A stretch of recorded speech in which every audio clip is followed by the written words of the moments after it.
أسهل وأطيب بطبوط تسوينه ساندويتش يعني صغير بمقادير كلش سهلة وبسيطة وموجودة بكل بيت، والحشوة تحشينها مثل ما تريدين. شوفي أنا حشيته بسوسج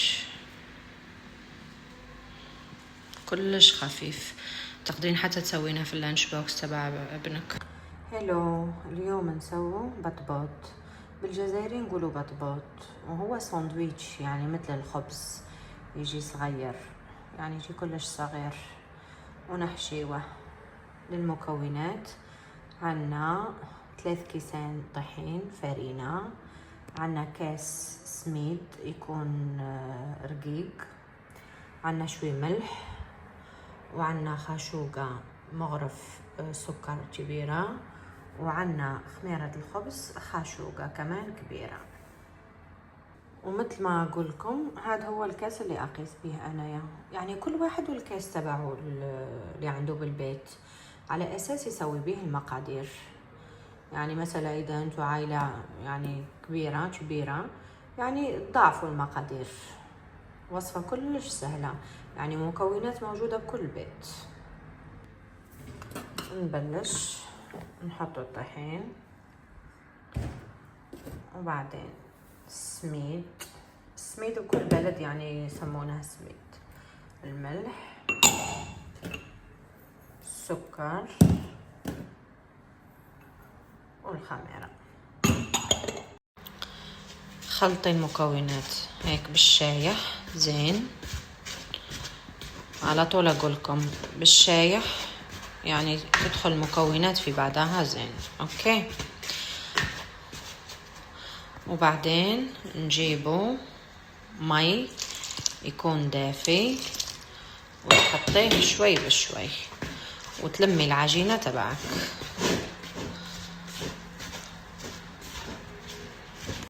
هيك لمينا العجينة زين وتخليها ترتاح. هسا نجيبوا العجينة تبعنا بعد ما خمرت شوي هيجي، لازم تكون الملمس تبعها يعني رطبة في يدك، مو شيحة يعني مو ناشفة. اوكي، هسا نجيبو نحطو شوية طحين هون على البلان دو ترافاي تبعنا، يعني وين راح تشتغلين على طول حطي طحين.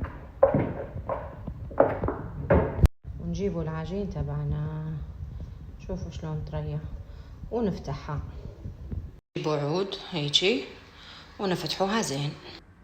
هيك بنات فتحناها، مو شرط انك تفتحينها قد اوكي، يعني شوفي تخلي السمك هاد هيك فتحيها، يعني مو ترققينها هواي، يعني خلي شوي. ونجيبو طابع مثل هيجي، اذا تريدين تجيبين كاس كمان جيبيه، بس راح يكون قد الحافة تبعه، وتسوين دوائر هيجي، هيجي. بعدين تجيبي بلاتو هيجي وتحطي عليه يعني اي شي عندك تبع المطبخ، وتحطين عليه هيجي وتغطينه، تخليه ربع ساعة 20 دقيقة. وهاي اللي يبقى معك كرري نفس العملية اللي سويناها قبل شوي. ونجيبوا بنات مقلة هيجي نخليها تسخن، ما تحطي عليها ولا اي شي، خليها تسخن كلش زين. بعد ما تسخن نحطه هيجي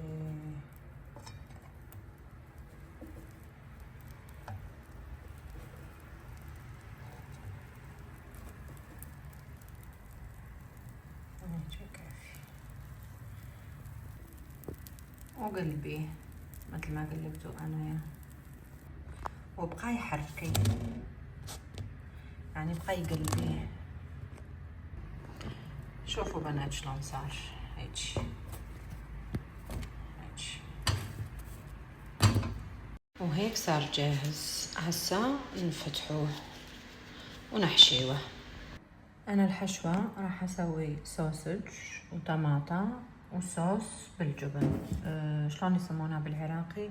ساس، هاي الماركة هاي. وهيك صار جاهز. هسا نفتحوه ونحشيوه.